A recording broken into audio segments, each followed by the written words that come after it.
Football মানে শুধু ২২ জন খেলোয়াড়ের মাঠের লড়াই নয়, এর সঙ্গে ভক্ত সমর্থকদের অজস্র আবেগ ও স্মৃতি জড়িত। আর এই সব কিছুর কেন্দ্রবিন্দুতে আছে বিশ্বের কিছু আইকনিক ফুটবল স্টেডিয়াম, যা প্রতিটি দলের ইতিহাস ঐতিহ্যের ধারক ও বাহক। স্টেডিয়ামগুলো বছরের পর বছর ধরে অসংখ্য সাফল্য, ব্যর্থতা, আনন্দ বেদনার সাক্ষী হয়ে আছে। কিছু স্টেডিয়ামে ঐতিহ্যের পাশাপাশি লেগেছে আধুনিকতার ছোঁয়া, আবার কিছু স্টেডিয়াম আয়োজন করেছে বিশ্বের সবচেয়ে বড় আর গুরুত্বপূর্ণ ম্যাচ। এমন বিখ্যাত ফুটবল স্টেডিয়াম নিয়েই আজকের আয়োজন।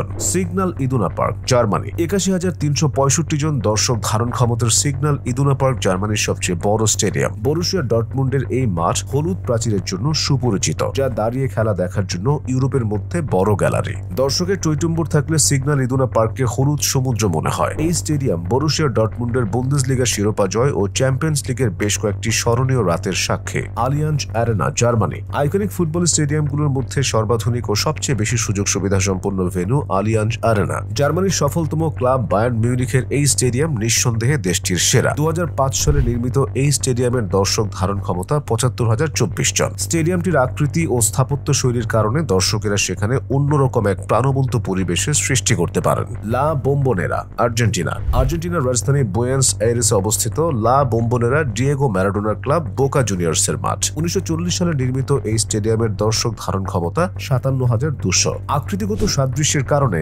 একে দ্য চকলেট বক্সও ডাকা হয়। বোকা জুনিয়র্সের ইতিহাস ও রং লা বোম্বোনেরার স্থাপত্য ও নকশার সঙ্গে নিপুণভাবে মিশে আছে। বোকা জুনিয়র্সের ইতিহাসও এই স্টেডিয়ামের সঙ্গে মিশে আছে। মারাকানা স্টেডিয়াম, ব্রাজিল। ফুটবল ইতিহাসে বিশেষ এক জায়গা করে নিয়েছে মারাকানা স্টেডিয়াম। ২টি বিশ্বকাপ ফাইনাল, ৩টি Copa America final, ২০১৩ FIFA Confederations cup final সহ আরো কত শত ম্যাচের সাক্ষী এই আইকনিক স্টেডিয়াম। ১৯৫০ বিশ্বকাপ ফাইনাল দেখেছেন ২ লাখের বেশি দর্শক, যা কোনো ফুটবল ম্যাচে সর্বোচ্চ উপস্থিতির রেকর্ড হিসেবে গিনেস বুকে জায়গা করে নিয়েছে। আধুনিকায়ন করতে গিয়ে মারাকানা স্টেডিয়ামের আসন সংখ্যা অনেক কমিয়ে ফেলা হয়েছে। বর্তমানে এর দর্শক ধারণ ক্ষমতা ৭৮,৮৭৮। Anfield, England. ৬১,২৭৬ জন দর্শক ধারণ ক্ষমতার অ্যানফিল্ড ইংলিশ ক্লাব লিভারপুলের দুর্গ হিসেবে পরিচিত। এর লাল ও সাদা আসনগুলো ক্লাবের ঐতিহ্যের প্রতীক। সেখানকার গ্যালারি ভর্তি সমর্থক লিভারপুলের জন্য দ্বাদশ খেলোয়াড়ের মতো কাজ করে, যা প্রতিপক্ষের উপর কয়েক গুণ বেশি চাপ সৃষ্টি করে। ১৮৮৪ সালে নির্মিত অ্যানফিল্ড একসময় এভারটনের ঘরের মাঠ ছিল।